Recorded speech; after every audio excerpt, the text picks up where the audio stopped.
पिवळट आणि दुर्गंधीयुक्त पाण्याने नवीन नाशिक त्रस्त, नागरिक संतप्त। नवीन नाशिकमध्ये गेल्या 3-4 दिवसापासून पिवळट आणि दुर्गंधीयुक्त पाणी पुरवठा होत असल्याने नागरिकांमध्ये भीतीचे वातावरण निर्माण झाले आहे। या दूषित पाण्यामुळे काही लहान मुलांना उलट्यांचा त्रास झाल्याची धक्कादायक माहितीही समोर आली आहे। विशेष म्हणजे तक्रारीसाठी संपर्क साधणाऱ्या नागरिकांचे फोनच पाणी पुरवठा विभागातील अधिकाऱ्यांनी बंद केल्याचा आरोप होत आहे। विल्लोळी पंपिंग स्टेशन आणि जलशुद्धीकरण प्रकल्पावरून नवीन नाशिकच्या प्रभाग 31 मध्ये पाणी पुरवठा केला जातो।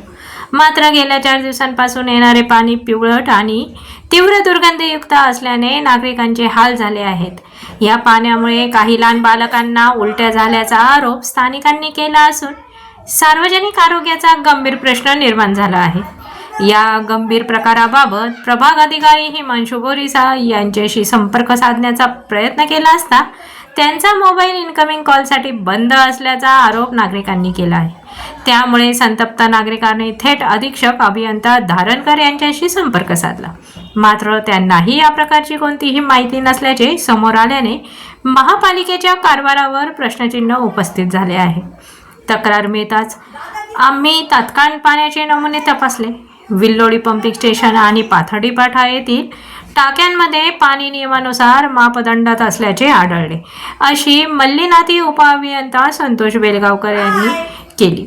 दरम्यान स्मार्ट सिटी अंतर्गत सुरू असलेल्या मोठ्या प्रमाणातील खोदकामामुळे वितरण यंत्रणेत बिघाड होऊन पाण्यात दूषित घटक मिसळले असावेत, असा संशय गोदाप्रेमी सेवा समितीचे अध्यक्ष देवांग जानी यांनी व्यक्त केला आहे।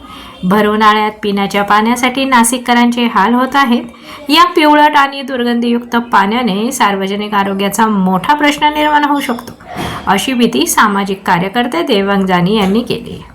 लहान मुलांना उलट्यांचा त्रास सुरू झाला आहे। अधिकाऱ्यांना फोन केला असता सामान्य नागरिकांचे कॉलच बंद असल्याचा अनुभव आला। त्वरित कारवाई झाली नाही तर जन आंदोलन उभारू, असा इशारा सामाजिक कार्यकर्ते दर्शन लड्डा यांनी दिलाय।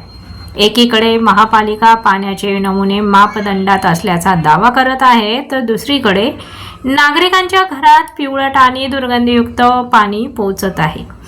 या विरोधाभासी परिस्थितीत आता प्रशासनाने तातडीने कारण शोधून नागरिकांना स्वच्छ पाणी देणे अत्यावश्यक ठरले आहे। ब्युरो रिपोर्ट, आपली दुनियादारी, नाशिक।